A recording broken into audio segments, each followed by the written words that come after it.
하나님 말씀은 베드로전서 3장 8절로 22절 말씀입니다. 세례는 하나님을 향한 선한 양심의 간구이니라 라는 베드로의 설명을 통해서 우리에게 주신 소망에 관한 이유가 무엇인지, 어떻게 삶을 살아야 되는 것인지 베드로의 권면을 말씀으로 묵상하겠습니다.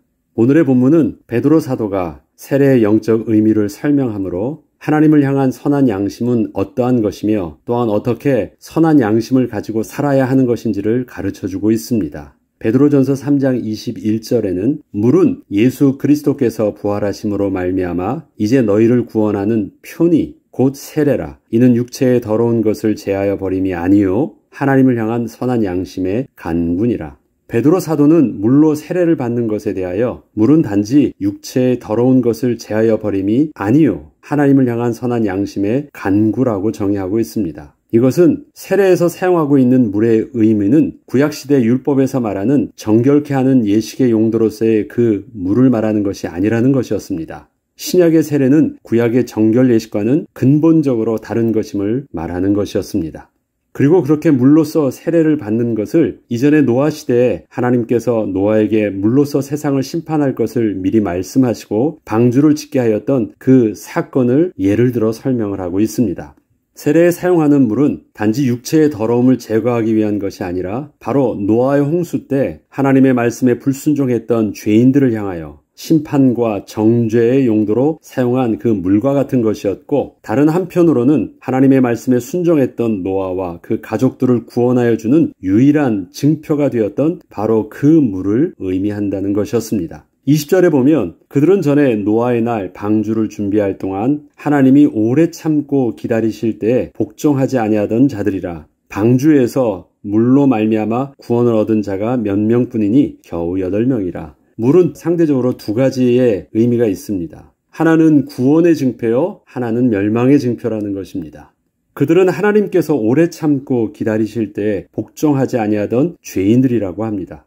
저들은 노아가 물의 심판을 말하며 방주를 짓는 것을 보면서 비웃던 자들이었습니다. 당시에 저들은 물이 온 세상을 덮어 다 죽게 할 것을 전혀 상상치도 못하던 자들이었습니다. 사실 이것은 노아를 비방하고 있던 것이 아니라 노아에게 약속의 말씀을 주셨던 그 하나님을 비방하고 있던 것이었고, 하나님이 어디 있냐고 하면서 스스로 자신의 왕됨을 말하며 하나님을 대적하고 있던 것이었습니다.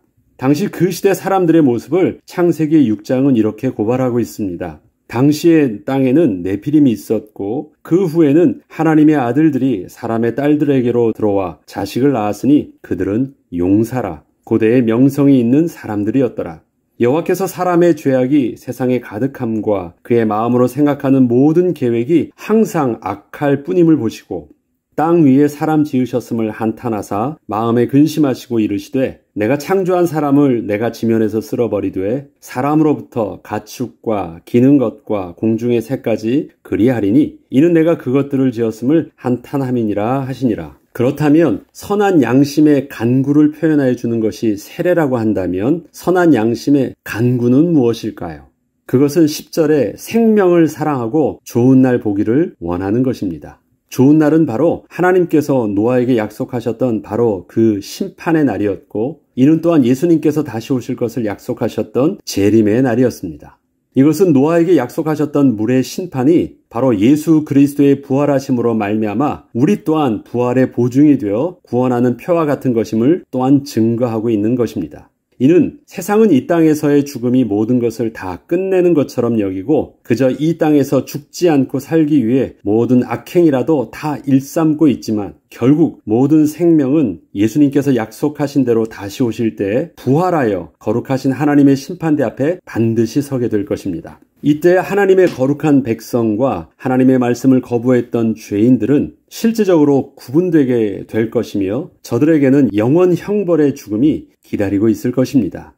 이처럼 예수 그리스도의 부활은 선한 양심을 가지고 생명을 사랑하며 좋은 날 보기를 원함으로 이 땅에서 의를 위하여 고난을 받고 있었던 하나님의 백성에게는 구원의 증표가 될 것이었지만 하나님의 약속의 말씀을 거부하고 예수 그리스도의 십자가를 비웃던 자들에게는 심판의 증표가 될 것입니다. 그리고 선한 양심을 가지라는 것을 좀 더 구체적으로 설명을 하자면 세상 사람들은 자신의 생명을 사랑함으로 자기가 살기 위해서 남을 죽입니다. 저들은 이 땅에서의 죽음이 끝이라 생각을 하기 때문에 죽지 않으려고 두려움 속에서 스스로 그렇게 몸부림치고 있는 것입니다. 악행을 왜 합니까? 자기가 살기 위한 그 본성이 그렇게 하는 것입니다. 다시 말해서 저들의 악행의 가장 근원에는 죽음에 대한 두려움이 있는 것입니다.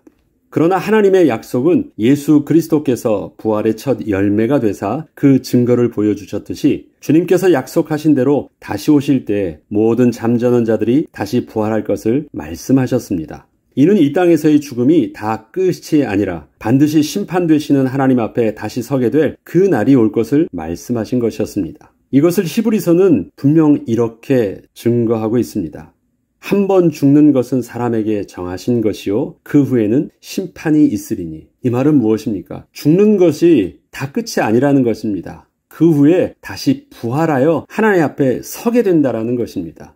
죽는 것으로 끝난다라면 심판이란 개념이 없죠. 그러니까 이 땅에 사는 동안 그냥 내 마음대로 살면 됩니다. 그러나 죽는 것은 정하신 것이라 죄에 대한 그 저주의 죽음이 있지만 다시 부활하여 하나님 앞에 진짜 서게 될 것입니다. 그때 정확한 생명과 형벌의 사망이 있는 것입니다. 이 때문에 정말 생명을 사랑한다면 하나님 앞에 서게 될 그날을 생각하며 생명을 사랑하고 좋은 날 보기를 원하는 그 선한 양심을 가지라고 하는 것입니다. 우리에게 만약 예수님의 부활이 없었다면 다시 오실 주님의 약속도 헛된 것이었을 것입니다.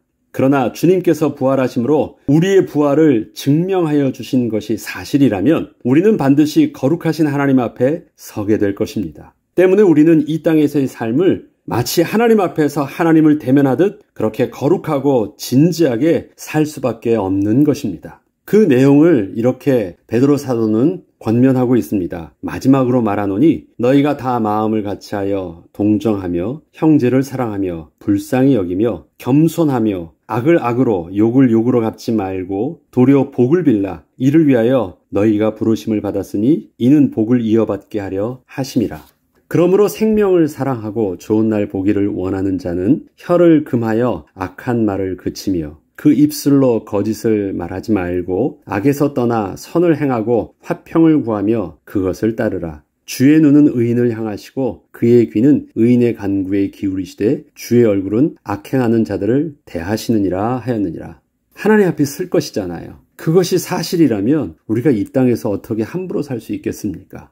그리고 이때 우리가 선을 행함으로 고난받게 되는 일에 대하여서는 하나님의 신실하심 속에서 낙심하지 말고 계속 인내로서 그렇게 나아가라고 합니다. 13절로 17절에 보면 또 너희가 열심으로 선을 행하면 누가 너희를 해하리요. 그러나 의를 위하여 고난을 받으면 복이 있는 자니 그들이 두려워하는 것을 두려워하지 말며 근심하지 말고 너희 마음에 그리스도를 주로 삼아 거룩하게 하고 너희 속에 있는 소망에 관한 이유를 묻는 자에게는 대답할 것을 항상 준비하되 온유와 두려움으로 하고 선한 양심을 가지라. 이는 그리스도 안에 있는 너희의 선행을 욕하는 자들로 그 비방하는 일에 부끄러움을 당하게 하려 함이라. 선을 행함으로 고난받는 것이 하나님의 뜻일진데 악을 행함으로 고난받는 것보다 나으니라. 저들이 부끄러움을 당하게 되는 이유는 결국 자신들의 말이 사실이 아니었음을 하나님 앞에 서게 되는 날 깨닫게 될 것이기 때문에 그렇습니다. 앞서 말씀드렸듯이 세상이 두려워하는 것은 이 땅에서의 죽음입니다. 그러나 우리가 두려워하는 것은 이 땅에서의 죽음이 아니라 부활하여 거룩하신 하나님 앞에 다시 서는 것입니다. 이 때문에 세상은 우리에게 이렇게 물을 것입니다. 이 땅에서 죽으면 다 끝날 것인데 왜 그렇게 미련하게 사느냐고 물을 것입니다. 이때 우리는 소망에 관한 이유를 대답할 명확한 이유를 아무것도 알지 못해 비웃고 있는 저들을 향하여 온유함과 겸손함으로 말해줄 수 있도록 해야 하겠습니다.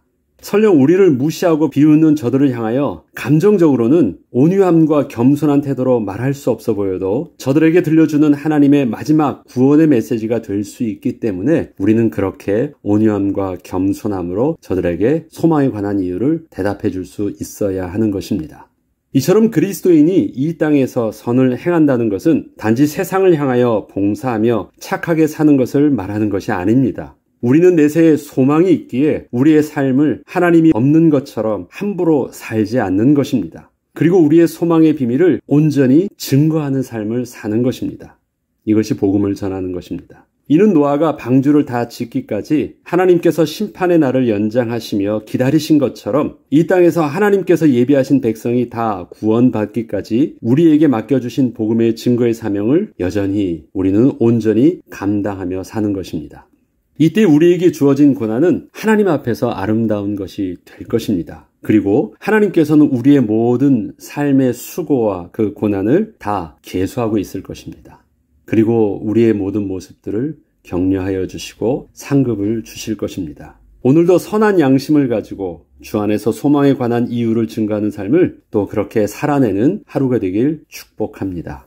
기도하겠습니다. 하나님 아버지, 오늘도 우리는 소망에 관한 이유를 붙잡고 또 주님께서 살게 하신 삶을 또 우리의 삶의 현장 속에서 그렇게 살아갑니다. 세상은 알지 못해 우리에게 고난을 주는 일도 있지만 저를 향하여 주께서 말씀하셨듯이 소망에 관한 이유를 온유함과 겸손함으로 또 생명을 사랑함으로 그렇게 복음을 아름답게 증거할 수 있도록 인도하여 주셔서 마침내 주님께서 이 땅에 약속하신 대로 다시 오시는 날 이 복음을 거부했던 저들에게는 부끄러움이 되게 하시고 우리에게는 하나님의 영광이 되게 하여 주옵소서. 감사드리며 우리 주 예수 그리스도의 이름으로 기도합니다.